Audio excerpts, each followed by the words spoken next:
up, YouTube? Man, there. I'm riding out to a bike night over in Louisville.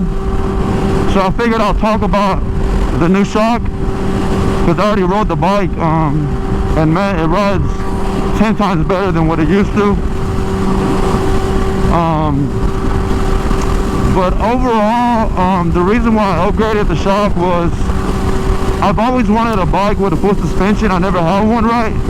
So of course the stock shock is very soft. I could have adjusted that, right, and then possibly just switched the spring, and it could have been better, because the stock one is very soft, so it bounces a lot for my weight. I'm about 205 geared, so that thing is meant for like a 150-pound rider, so it's very soft. At high speeds and then curves, you can feel the suspension flex so much, so it's not good, right? Granted, for the average rider, if you just adjust the stock one and then possibly just put a stiffer spring, you're good, right?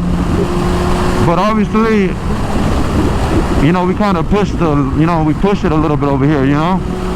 So I was like, what the hell? Might as well upgrade the shock finally, and then I'm gonna do the front end too.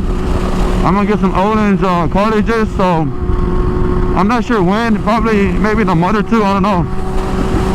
So yeah, man, it's much different now. So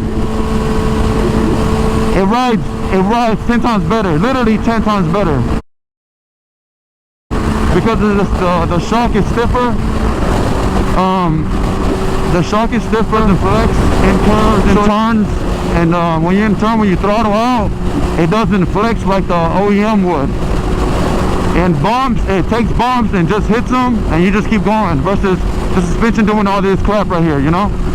And then I also adjusted the front. I lifted, I flushed the forks. T-Bo told me to do that, and now the front end feels way better too.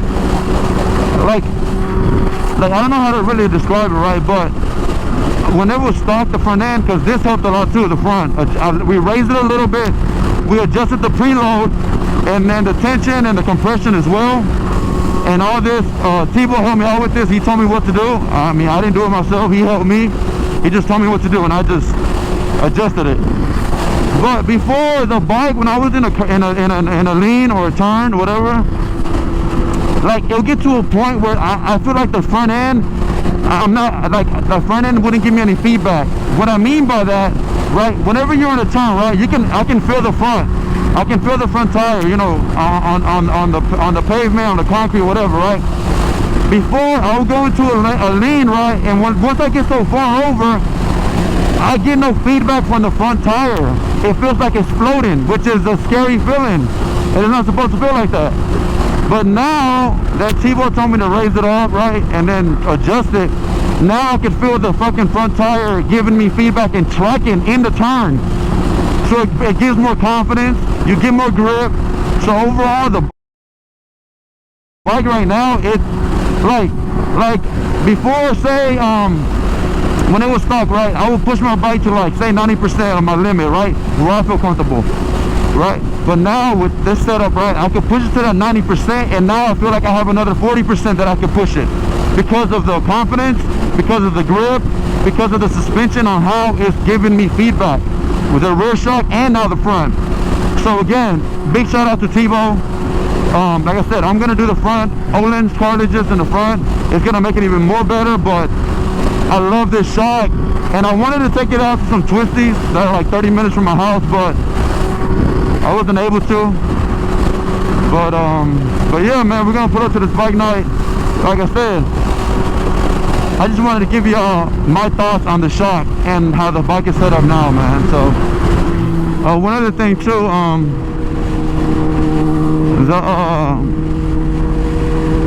the tank slapping with the shock is kind of gone away for the most part. I expected it to, and the reason being because I mean physically, the physics of it, or just geometry of it, makes total sense. With the other shock, I would get tank slap very easy. The reason being because it was so soft that the rear end will squat. While it squats, it gets the front end very light, and that's how I get this. You know what I'm saying? But now having more of a rake with a stiffer shock back there in spring, when I accelerate, it doesn't squat that much at all. So now the weight stays more towards the front, which limits, or it makes it harder for me to tank slap. I can still tank slap, right? But that has kind of gone away. Obviously, we're aware that the OEM Olin's electronic damper has always been trash since 2014, 2015. It's been the same one, but I never minded because I know how to deal with the tank flaps. Like people seem to think that people don't realize that all the tank flaps are almost preventable. It's up to the rider. Yeah, there's some that if you're not paying attention, I hit a bump, right, and it's gonna get into a tank flap, right? But for the most part, they're preventable with proper riding techniques. You know what I'm saying? So that's why I never really got one out the market. But now, since I'm building my bike more towards like a super bike, suspension, tune, the fairings, just to make it look cool, kind of what I like, I might get a off the market one just to add that extra safety, right? But like I said, if you know how to ride, you can either limit a lot of the tank slapping, right? Or whenever it happens, you just ride through it. You know what to do, right? So again, another thing that helped with that was the shock. So yeah, the shock is I love the shock. I think this is my exit. But yeah, man, so I might be closing out this video now, like I said. And if I do, either way, I appreciate y'all checking me out.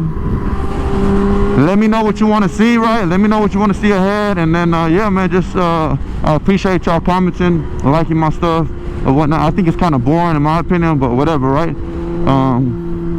But yeah, so I'm gonna catch you on the next one. Peace.